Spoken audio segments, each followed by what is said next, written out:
no te canses. Muchas veces nosotros vamos a ver unas frases o unas palabras que parecen muy cortas, esas palabras, o muy básicas, pero tienen mucho sentido y significado en nuestras vidas. Muchas veces nosotros llegamos a pedir, a buscar, a llamar.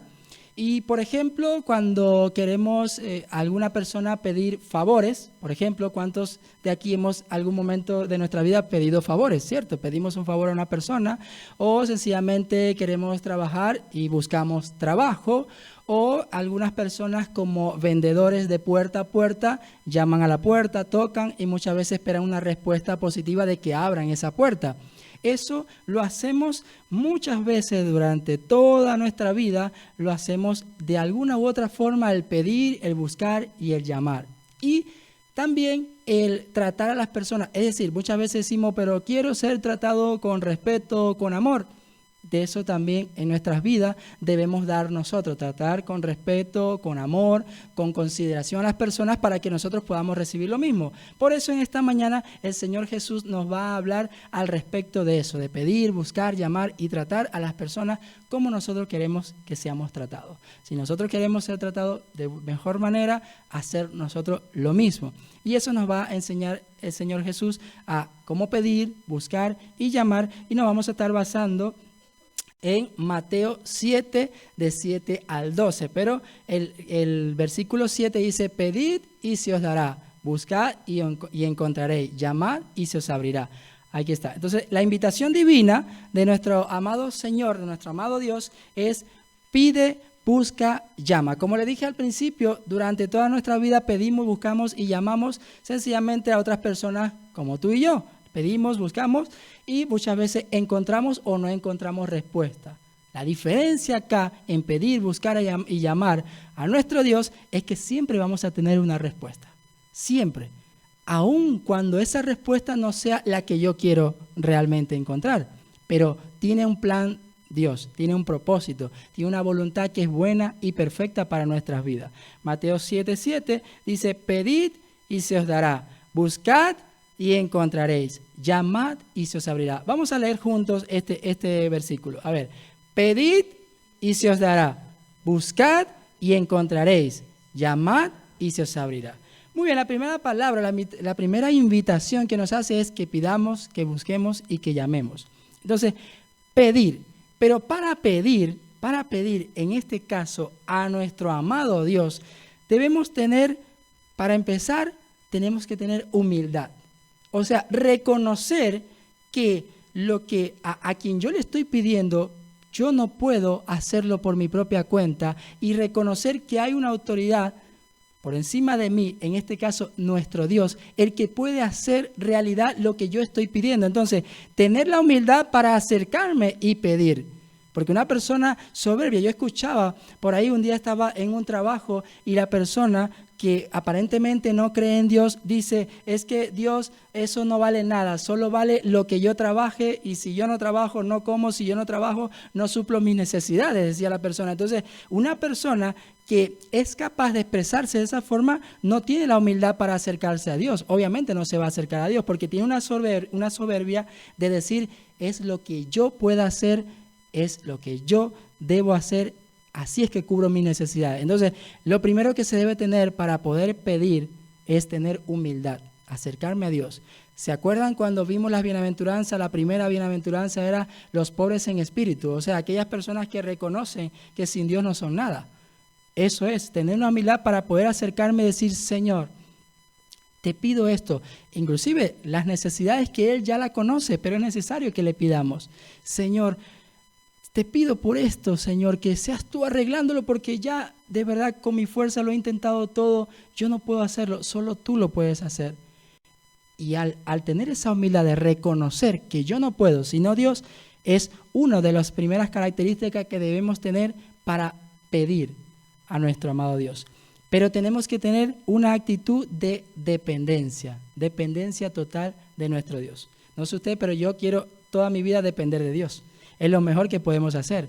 Depender de Dios es lo mejor que podemos hacer, porque si dependemos de otras personas, de instituciones, de gobiernos, de países, si dependemos de ellos, nuestra vida está arruinada, no hacemos nada. Lo mejor de todo es depender de Dios, porque al depender de Dios tenemos ganado todo lo que nosotros necesitemos en nuestra vida. Tenemos ganada la paz, tenemos ganado una vida llena de felicidad. Y no significa tener una vida llena de felicidad, es que no significa que no va a haber problemas en tu vida, situaciones difíciles y adversas. De eso no se trata. Por eso que es necesario tomar en cuenta esto y tener bien en claro qué significa esto. Porque, amados hermanos y hermanas, hemos escuchado muchas veces doctrinas de la declaración o el decreto, que es lo que tú declares, lo que tú decreto, eso se tiene que dar así. Yo declaro que esto y yo decreto que eso. Ahora las personas están haciendo decretos no sé cómo, pero lo hacen. Y muchas veces esas personas, lastimosamente, que no son ni ustedes ni yo, paran toda su vida frustrados porque les enseñan que lo que digan por ellos, eso se tiene que hacer. Y no es así, porque para empezar, primero y principal tiene que ser la voluntad de Dios.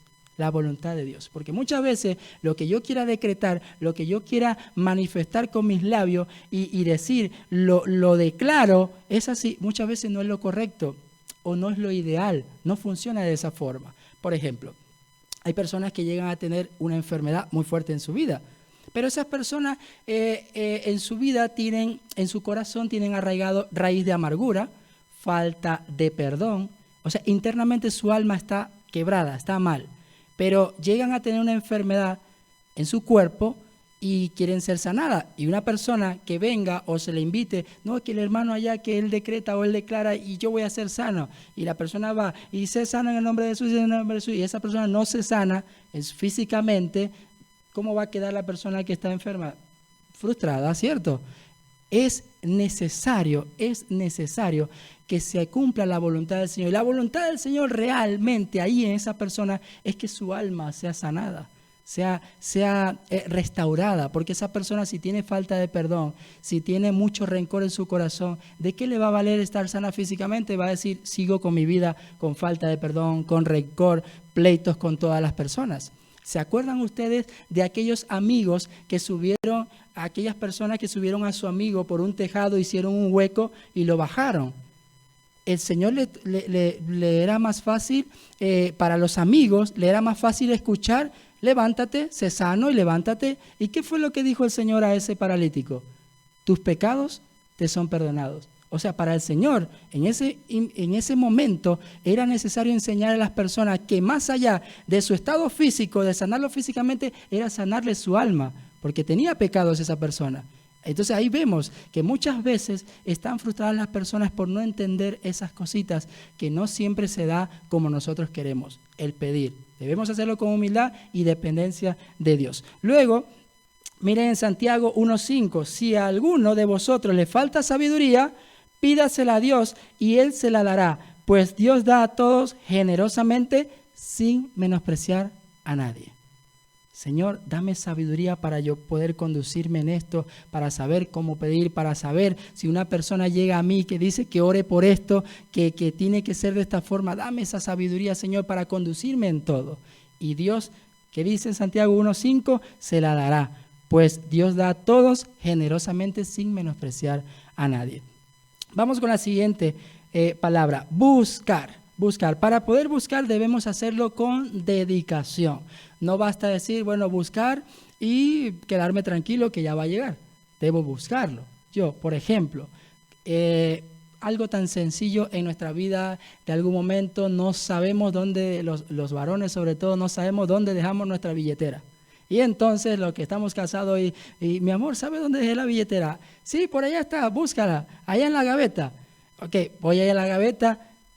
No la encontré, pero es que no buscaste bien. Va mi esposa, aquí está. O sea, la medio busqué. No tuve una dedicación, es decir, miré y dije, no la encontré. Pero si me hubiese dedicado un poquito más, la hubiese encontrado, ¿cierto? Así cosas tan sencillas. O que no sé dónde dejé la llave. Una persona siempre es más dedicada a buscar que otra y lo consigue. Entonces, en este caso, buscar con dedicación, ¿pero qué? A Dios. Buscar con dedicación a Dios. Es decir, si nosotros tenemos para buscar, por ejemplo, un trabajo y nos dedicamos a buscar trabajo hasta que lo encontremos, ¿cuánto más buscar con dedicación a nuestro Dios para poder encontrarlo? ¿Y cómo lo buscamos?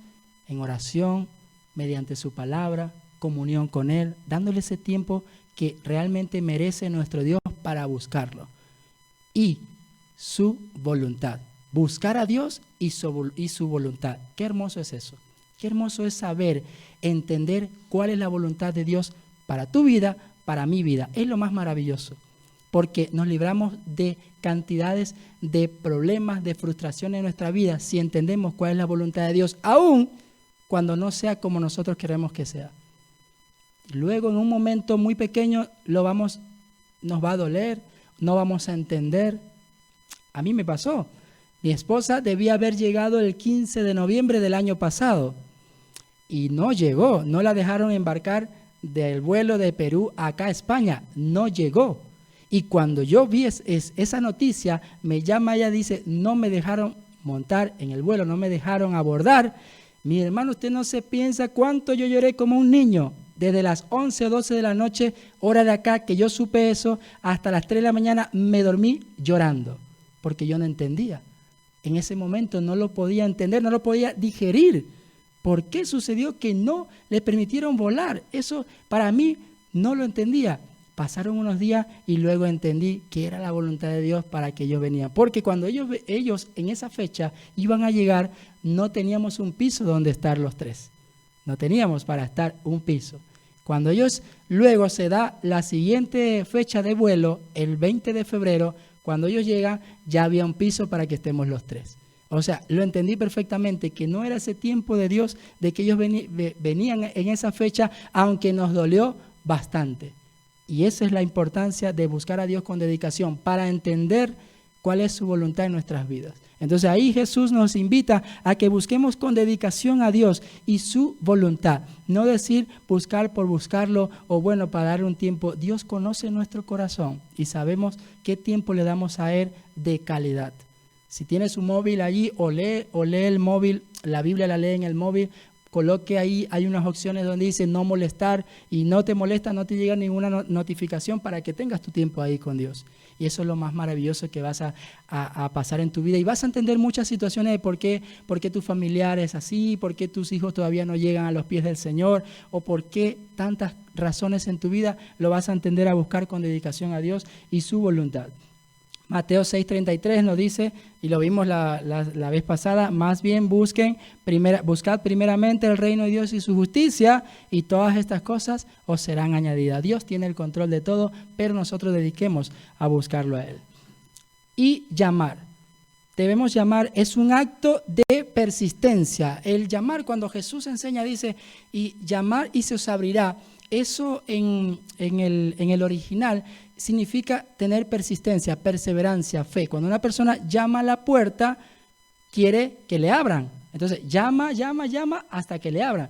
Dice en Apocalipsis, yo estoy a la puerta y llamo, si alguno oye mi voz y abre la puerta, entraré a él, cenaré con él y él conmigo. Ahí nos enseña Jesús que Él continuamente está llamando a la puerta de nuestro corazón. Es persistente para que nosotros, porque dice que Él quiere que todos seamos salvos. Entonces, allí nos enseña Jesús que llamar a la puerta tiene significado de persistencia y de fe. Hay que persistir en la oración. Y vemos cómo en 1 Tesalonicenses 5:7 dice, orad sin cesar. Dice, orad y cánsense. No, que oremos sin cesar. Seamos persistentes en la oración. Ojo, fuimos enseñados la semana pasada que de aquí no significa como dice Jesús, oye, no oren como los hipócritas que piensan que por sus vanas palabrerías serán oídos. No tiene que ver con eso, sino que oremos sin cesar, siempre pidiendo, Señor, mira esto, ¿cuál es tu voluntad? Señor, buscándolo, eso. Ser persistente en la fe. Lo que cantamos anteriormente, creeré, a pesar de yo siempre creeré en nuestro Señor, en mi Señor. Yo creeré, le creeré a Él y oraré sin cesar por esto y van a tener una respuesta. Pero hay condiciones para la oración. De hecho, ya lo vamos a ver, tenemos una respuesta asegurada cuando pedimos, buscamos y llamamos. Dice, porque todo el que pide, recibe. El que busca, encuentra, y al que llama se le abre. Lo dijo el mismo Jesús. Dijo, pide, busquen, llamen, porque el que pide, recibe. El que busca, encuentra, y al que llama se le abre. Hay una respuesta asegurada de parte de nuestro Dios para nuestras vidas. Eso es lo importante ahí. Así que recibimos la certeza de nuestras oraciones, recibimos que son la certeza de que nuestras oraciones son escuchadas y respondidas. Vuelvo y repito, aun cuando no sean respondidas como nosotros queramos que sea.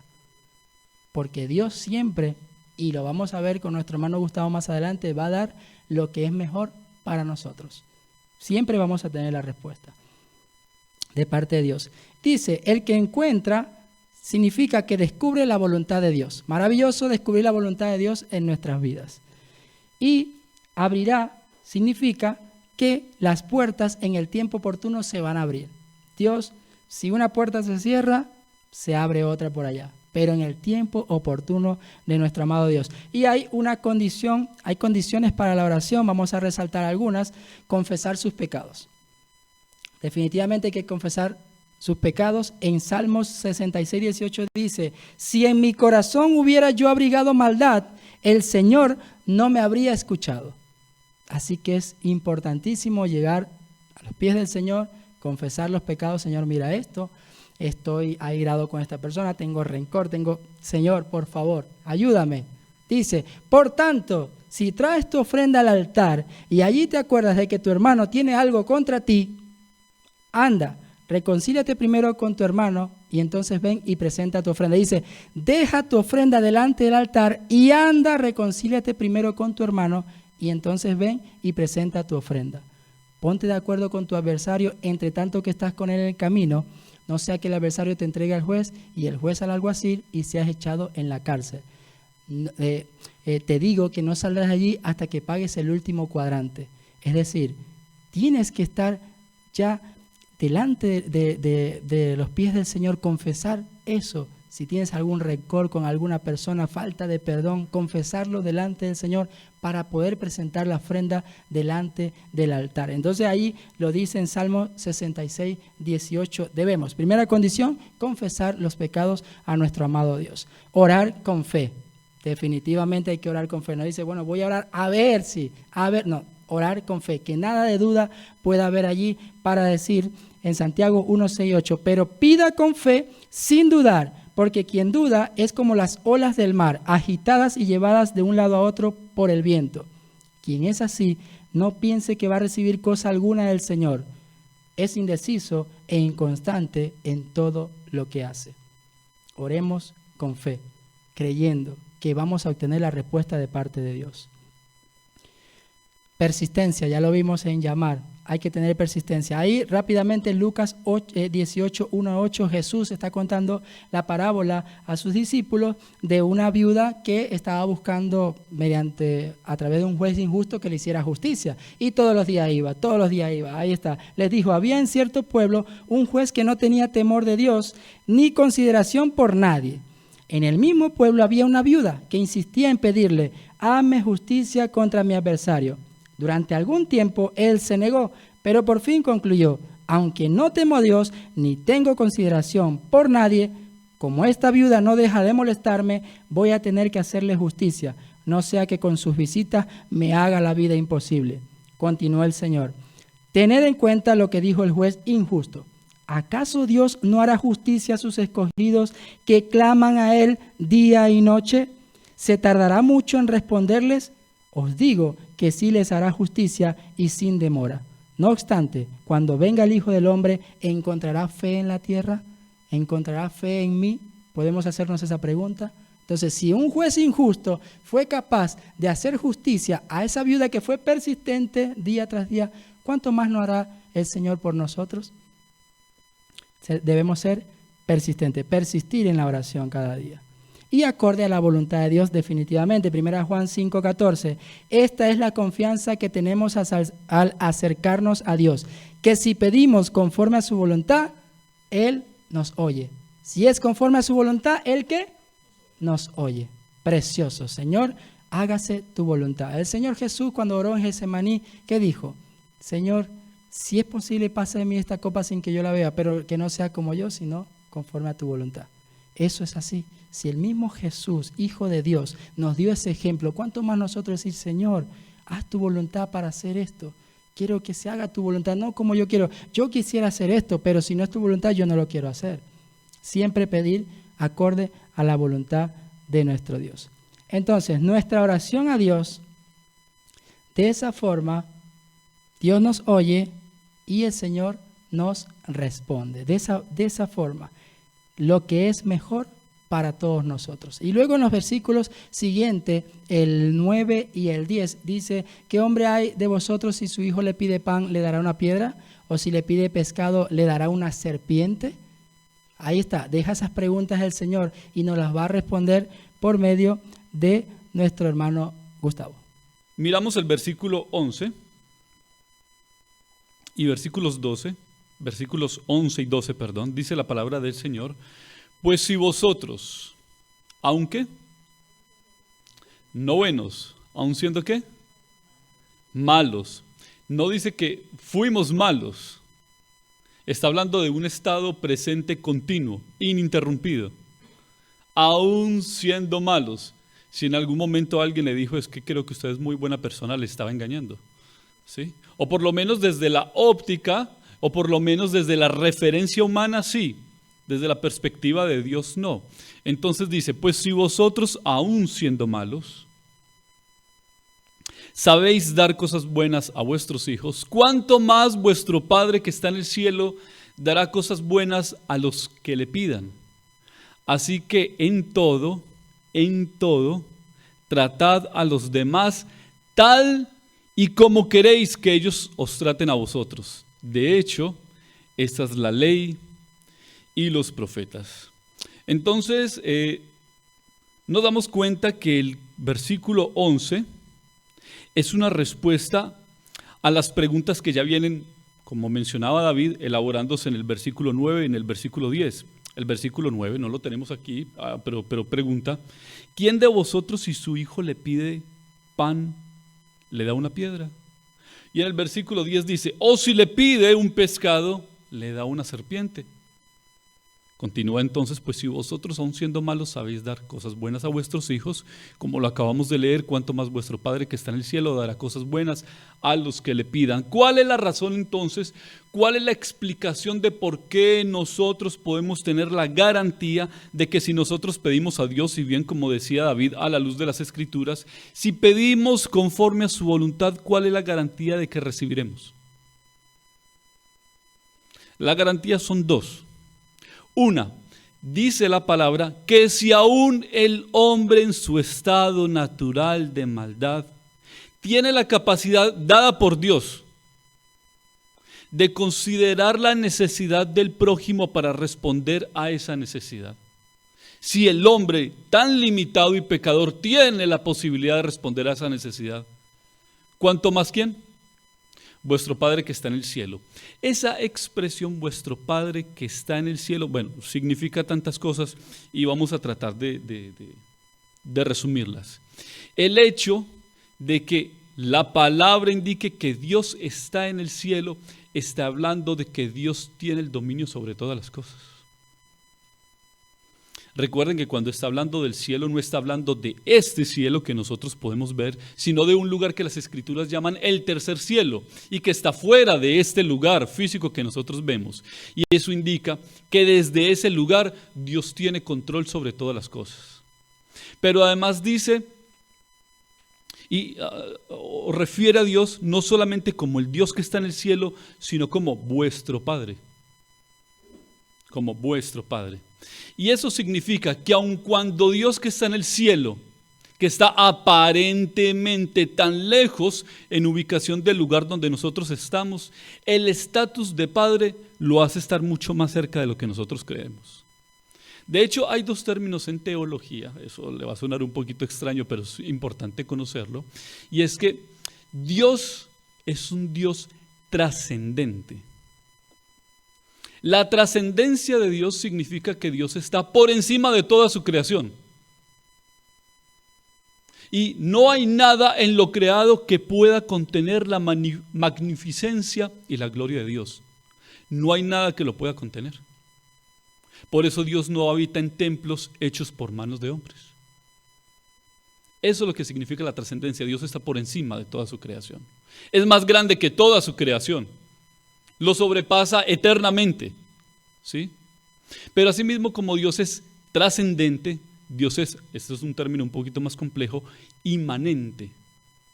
La inmanencia de Dios o la inmanencia de Dios significa que Dios, a pesar de su grandeza, tiene la posibilidad de estar lo más cerca que nosotros pensamos. Y puede estar ejerciendo control y teniendo cuidado de toda su creación.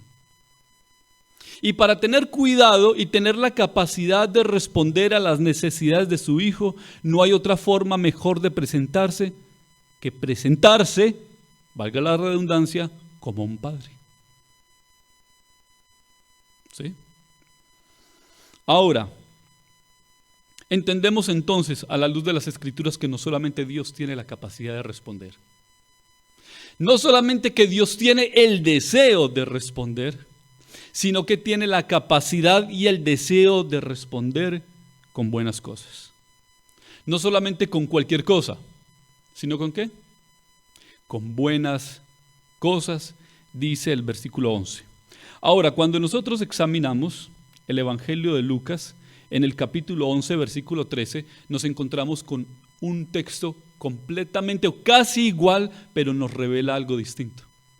Dice Lucas capítulo 11, versículo 13, pues si vosotros, siendo malos, estoy utilizando la versión Reina Valera, pues si vosotros, siendo malos, sabéis dar buenas dádivas a vuestros hijos, ¿cuánto más vuestro Padre Celestial, aquí ya no dice cosas buenas, dice, ¿cuánto más vuestro Padre Celestial dará el Espíritu Santo a los que se lo pidan? Recuerde que las Escrituras no se contradicen, se complementan. ¿Sí? Se complementan. Y lo que nos es oscuro u oculto en un pasaje, perfectamente el Espíritu de Dios lo revela en otro pasaje de las Escrituras. Hay un principio de interpretación de las Escrituras que es vital, y es que las Escrituras se interpretan a sí mismas. Las Escrituras se interpretan a sí mismas, y el Evangelio de Lucas, revela que lo que Mateo quiere decir acerca de cosas buenas no es nada más que el Espíritu Santo. Ahora, miramos el versículo 12. Y dice lo siguiente: así que en todo tratad a los demás tal y como queréis que ellos os traten a vosotros. ¿Y cuál es la relación entre el Espíritu Santo, el trato con los demás y la posibilidad que tenemos de acercarnos a Dios para pedir? Lo primero que hay que decir es que Dios nos dice, según su palabra, que Él nos concede la posibilidad de tener al Espíritu Santo para que por el poder del Espíritu Santo nosotros tratemos a otros como queremos que nos traten. De hecho, si nosotros empezamos a examinar un poco más arriba desde el principio del capítulo 7, nos damos cuenta que empieza declarando algo así como que no juzguéis a otros para que no seamos juzgados. Luego viene entonces declarando lo que David ya nos enseñó acerca de pedir y se os dará, buscad y hallaréis, llamad y se os abrirá, ¿cierto? Y luego termina diciendo que es necesario que nosotros tratemos a los demás, así como queremos que nos traten a nosotros. ¿Cuál es el propósito entonces aquí? Lo primero que hay que decir y aclarar, ya lo dijimos, es que el Espíritu Santo se nos concede. ¿Para qué? Para que tratemos ¿cómo? A los demás de la forma en que queremos ser tratados. Porque en nuestra carne difícilmente podemos tratar a una persona independientemente de que se lo merezca o no, con un carácter y un amor cristiano. De hecho, no es difícil, es imposible. Porque el ser humano por naturaleza es egoísta. Porque hay un individualismo completamente desarrollado en el ser humano que le impide pensar en otro. Y si alguno de nosotros pensamos en otro, no es más que la intervención del Espíritu de Dios. De hecho, por eso el versículo 1 de ese mismo capítulo dice que no juzguemos a otros para que no seamos juzgados, porque nuestra tendencia natural es juzgar a otros. que normalmente juzgamos a otros a partir de nuestros propios defectos. Eso es lo que se llamaría como autoproyección. Alguien diría, explicando ese proceso de autoproyección, en una especie de paréntesis, decía: ¿qué tienes tú de mí que me molesta tanto? Esa es nuestra tendencia natural. Ahora, explicando un poco más ese versículo 11, con énfasis en lo que empieza diciendo el versículo 12, es que no es el propósito de Dios que nosotros oremos para que Dios nos dé el Espíritu Santo, porque damos por sentado que nosotros como creyentes ya tenemos en nosotros el Espíritu Santo. Entonces, ¿qué es lo que quiere decir el texto? Lo que quiere decir, según algún comentario bíblico, es que la palabra no dice que nos sea dada de parte de Dios el Espíritu Santo. De hecho, habría que quitar ese término "el" y simplemente decir que Dios nos dé Espíritu Santo. O en otra forma de decir, que Dios nos dé del Espíritu Santo. ¿Qué nos podría dar del Espíritu Santo? Lo que, por ejemplo, está establecido en 1 Corintios 13, esa forma de amar. Un amor que ¿qué? Que todo lo soporta, que todo lo cree. ¿Sí? Un amor que se niega a sí mismo, un amor sacrificial, un amor también, o una forma de vivir expresada, por ejemplo, en Gálatas capítulo 5, versículo 22, acerca del fruto del Espíritu Santo. Un amor que está integrado por la fe, por el dominio propio, por la templanza, por ejemplo, por la mansedumbre. Así que nosotros tenemos entonces la posibilidad de orar a Dios, de pedir a Dios muy bien como nos enseñaba David, pensando en quién, en mí o en quién, en el prójimo, dice el versículo 12. Ese es el énfasis, ese es el propósito. Y nosotros entonces pedimos a Dios para que nos conceda de su Espíritu, para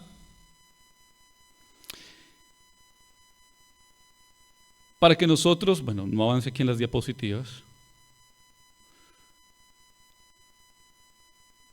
para que nosotros podamos expresar el poder de Dios en 4 formas. Lo primero, en lo que dice los versículos 3 al versículo 5 del mismo capítulo 7. Lo leo un poco. Dice: ¿por qué te fijas en la astilla que tiene tu hermano en el ojo y no le das importancia a la viga que está en el tuyo? ¿Cómo puedes decirle a tu hermano: déjame sacarte la astilla del ojo cuando tienes una viga en el tuyo? Hipócrita, saca primero la viga de tu propio ojo y entonces verás con claridad para sacar la astilla del ojo de tu hermano. Si hay una interpretación errónea acerca de este texto, es decir que Dios prohíbe juzgar, que nosotros no debemos juzgar a nadie. No, la Biblia nunca dice eso. La Biblia dice que nosotros tenemos permiso para juzgar, pero que el juicio debemos hacerlo con justo juicio, no a partir de hipocresía. Lo dice el versículo 5. Dice que primero saquemos la viga que tenemos en nuestro propio ojo para que ahora sí podamos ver y ayudar a sacar la astilla que está en el ojo del hermano. Entonces, el Espíritu Santo se nos es concedido en relación con los hermanos para que seamos libres de la hipocresía. 2, para que podamos juzgar con justo juicio. 3, según el versículo 7 y versículo 8, para que podamos pedir conforme a la voluntad de Dios y así podamos recibir. Y 4, para que nosotros podamos amar a otros de la forma en que queremos ser amados y de la forma en que queremos ser tratados. Creo que está claro hasta ahí, ¿sí? Ahora dice la parte B de ese versículo 12: de hecho, esto que estamos hablando es la ley y los profetas. ¿Qué mención hace el Señor Jesucristo acerca de cumplir la ley y los profetas en el Nuevo Testamento o Nuevo Pacto? Cuando miramos el mismo Evangelio de Mateo en el capítulo 22 de los versículos 36 al 40, no lo tenemos aquí pero se lo voy a leer, alguien le preguntó al Señor Jesús: Maestro, ¿cuál es el mandamiento más importante de la ley? ¿Cuál es el mandamiento más importante de la ley? Dice: ama al Señor tu Dios con todo tu corazón, con todo tu ser y con toda tu mente. Le respondió Jesús, este es el primero y el más importante de los mandamientos, pero el énfasis está en el versículo 39. Dice, el segundo se parece a este, ama a tu prójimo como a ti mismo. De estos dos mandamientos dependen la ley y los profetas. Dependen la ley y los profetas. ¿Cómo se explica entonces esto de que tan solo amando a Dios, entre comillas, tan solo amando a Dios y amando a mi prójimo, de esto hay un cumplimiento completo de la ley? Cuando nosotros vamos hasta Éxodo 20 nos damos cuenta, históricamente hablando, que estamos ubicados delante de un lugar llamado el Monte Sinaí. Está Moisés liderando junto al pueblo que está acampando alrededor del Monte Sinaí. Moisés sube hasta ese mismo monte para estar cara a cara con el Señor, y el Señor con su propio dedo le entrega 2 tablas donde están escritos los 10 mandamientos. 10 mandamientos que no son más que el resumen de una cantidad de mandamientos que se desglosan en todo el Antiguo Testamento. Y esos 10 mandamientos están separados en que los primeros 4 hablan de las demandas de Dios para los hombres en su relación con Dios mismo. Los otros 6 están hablando de cuáles deberían ser las formas de relación del hombre con respecto a su prójimo. Por eso algunos dicen que los mandamientos en las 2 tablas, me parece creíble, que no está dividido entre 5 mandamientos y 5 mandamientos, sino 4 y 6. Suena lógico.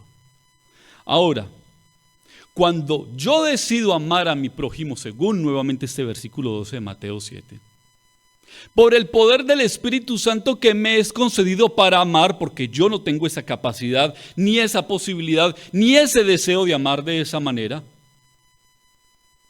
¿qué estoy cumpliendo según la ley y los profetas?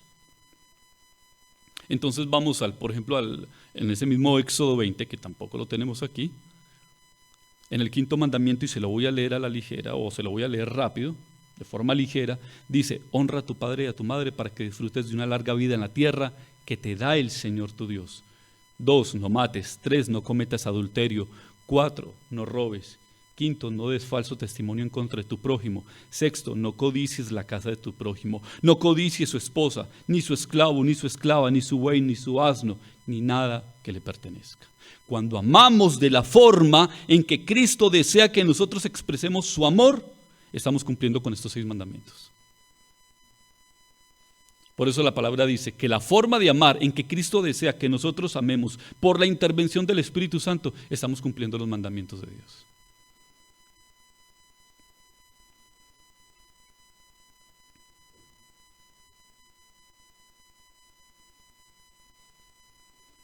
Se trata de amar a la forma de Dios. Y se trata de pedirle al Señor, para que se nos sea dado, que nos enseñe a amar de la forma en que Él nos ha amado. Tal vez es en Juan capítulo, no recuerdo si es capítulo 15 o capítulo 17, dice la palabra del Señor, que no hay mayor amor que este, que el que da la vida por sus amigos. Escucha esa expresión, el que da la vida. No es un amor teórico, no es un amor simplemente emocional, es un amor de hecho, sacrificial. Pero que tiene que empezar con una actitud de pedirle a Dios que transforme nuestro corazón, no solamente para amarle a Él, sino para amar a nuestro prójimo.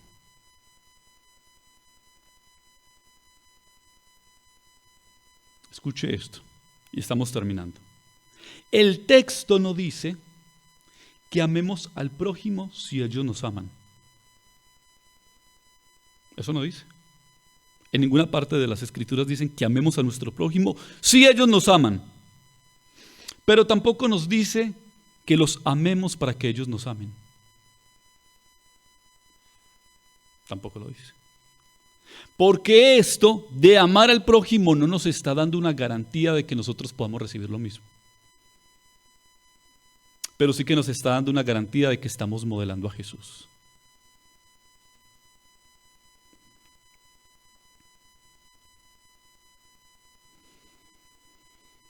Algunas conclusiones. Pide a Dios conforme a su voluntad para que puedas tener la certeza de recibir respuesta. ¿Y cómo sé yo cuál es la voluntad del Señor? ¿Dónde está la voluntad de Dios? En su palabra. 2, pide a Dios el Espíritu Santo para que puedas ver y expresar todas las formas posibles de la gracia de Cristo. No solamente para conocer de la gracia del Señor, sino para expresar la gracia del Señor. Porque la palabra dice que nosotros hemos recibido de gracia. No sé si algo de lo que usted tenga hoy lo haya recibido por mérito. Yo creo que nosotros somos el resultado de su gracia. Hemos recibido de su gracia. ¿Debemos dar cómo? De la misma forma. Pide a Dios que te enseñe de su amor para que este sea tu estilo de vida para con otros, aun cuando no lo merezcan, porque de hecho del amor de Cristo nosotros no merecemos. Recuerde que la palabra dice en Romanos capítulo 5 que nosotros en otro tiempo éramos enemigos de Dios. Así que Cristo no murió porque fuéramos muy valiosos, Cristo murió por enemigos. Cristo murió por enemigos. Y aún la palabra dice que el Señor hace salir su sol sobre buenos y sobre malos. Y dice, pide a Dios que te lleve mucho más al conocimiento de su Hijo Jesucristo. Tú le pedirás cuando ores y Él te responderá cuando leas. Y nos dice Gálatas 6, 9 y 10, con eso terminamos. No nos cansemos de hacer el bien, porque ¿a su qué? Alguien decía que cuando uno hace lo correcto en el tiempo incorrecto, se vuelve algo incorrecto. Por eso la relevancia de que no nos cansemos de hacer el bien, porque a su debido tiempo, y el tiempo lo pone Dios, cosecharemos si no nos damos por vencidos. Por lo tanto, siempre que tengamos la oportunidad, hagamos bien a todos y en especial a los de la familia de la fe. Entonces, esto va unido a lo que David nos enseñaba. Es una cuestión de perseverar en el amor. Que a su tiempo, a la forma de Dios, recibiremos el resultado de ese amor. ¿Sí? Y que nuestro enfoque evidentemente debe estar hacia el prójimo. Pero Dios nos ha puesto en una institución mucho más especial. Y a su iglesia, es su cuerpo, es su pueblo, para que nosotros podamos expresar de la gracia de Cristo, mayormente por el poder del Espíritu Santo, por el cual nosotros hemos pedido que el Señor nos dote de sus dones y su gracia, hacia la familia de la fe, por quienes también murió Cristo.